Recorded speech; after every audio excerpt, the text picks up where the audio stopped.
Pause for a second. So I go from the 21st of May at 9:30. And by the way, okay. One last information. You know, on the postmortem report, it mentions who notified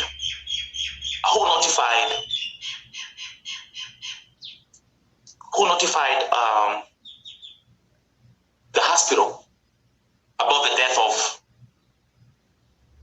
Waruguru. The postmortem report says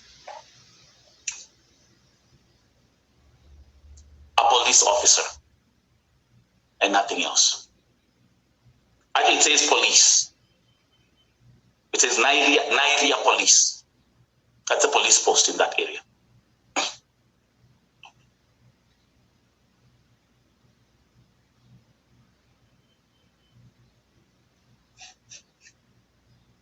So the report says she died on the 21st of May last year. The postmortem is done, say, 2 weeks later, right?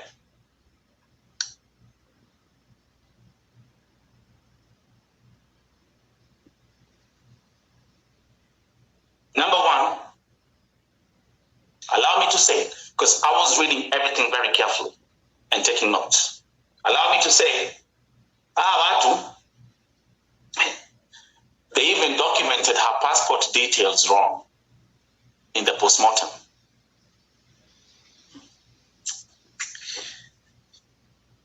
A story for a different day. Yeah. Waruguru alikufa the 21st of May 2021. Alafu anaandika kwa postmortem date the passport ili expire. Where is it? The passport will expire on the 12th of March 2020.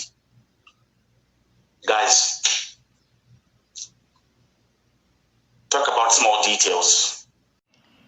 Okay, so guys, we have the final result, that is the postmortem from Kenya. And if you compare it to the one that is from Saudi Arabia that you've just heard before, it's contrary, very contrary. And now this is the Standard Digital, a very reliable source of news from Kenya. And so this is how Beatrice Waruguru 21 was tortured in Saudi Arabia, postmortem shows. So I'm going to read with you so that you don't say that they are my own words. See, these are pictures of Beatrice Waruguru. And so it shows, sorry, my phone is dancing. So it shows a postmortem conducted on the body of Beatrice Waruguru, who died in Saudi Arabia late last year, indicates that she was tortured to death.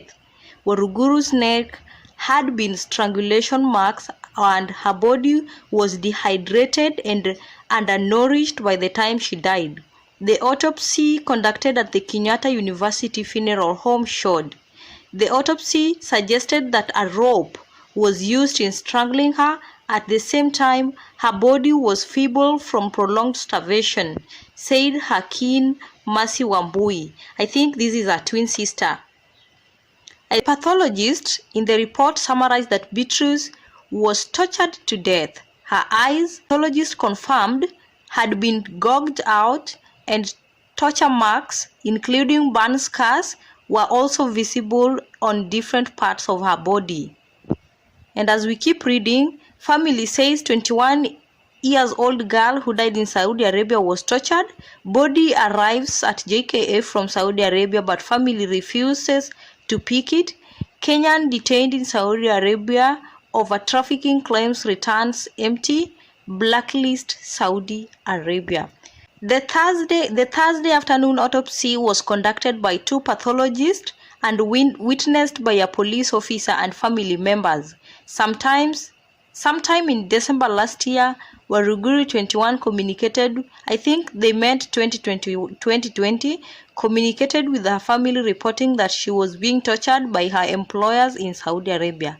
Her confidant, Wambui, says an employment agency that facilitated her travel to the Middle East colluded with Waiguru's employers to cover up her plight. Saudi authorities said Waruguru died by suicide.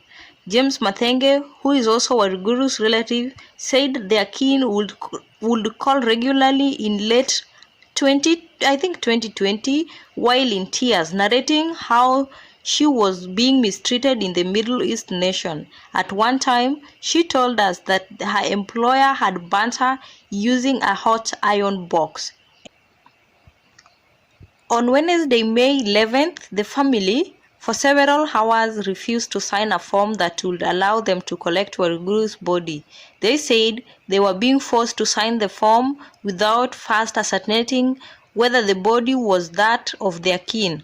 JKIA officials, however, maintained that they could not allow the family to view body at the facility, saying it was against airport policy.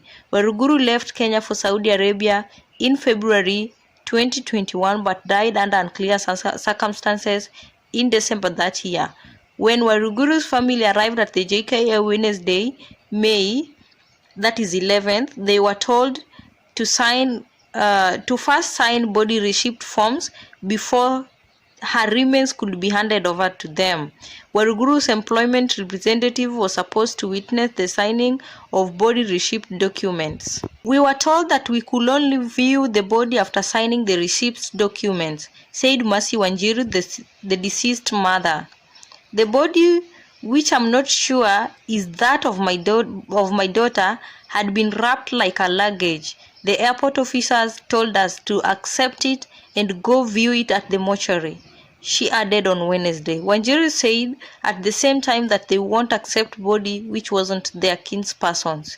The deceased close confidant Mercy Wambui said Waruguru left Kenya for Saudi Arabia shortly after completing her secondary education.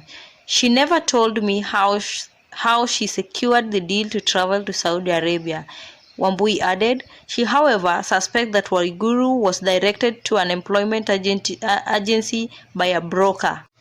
And so, in conclusion, the pathologist in their report summarized that Beatrice was tortured to death. Her eyes, the pathologist confirmed, had been gouged out and tortured marks including burn scars were also visible on different parts of her body. The report indicates that she was tortured to death. Waruguru's neck had strangulation marks and her body was dehydrated and undernourished by the time she died. The autopsy conducted at the Kenyatta University Funeral Home showed this.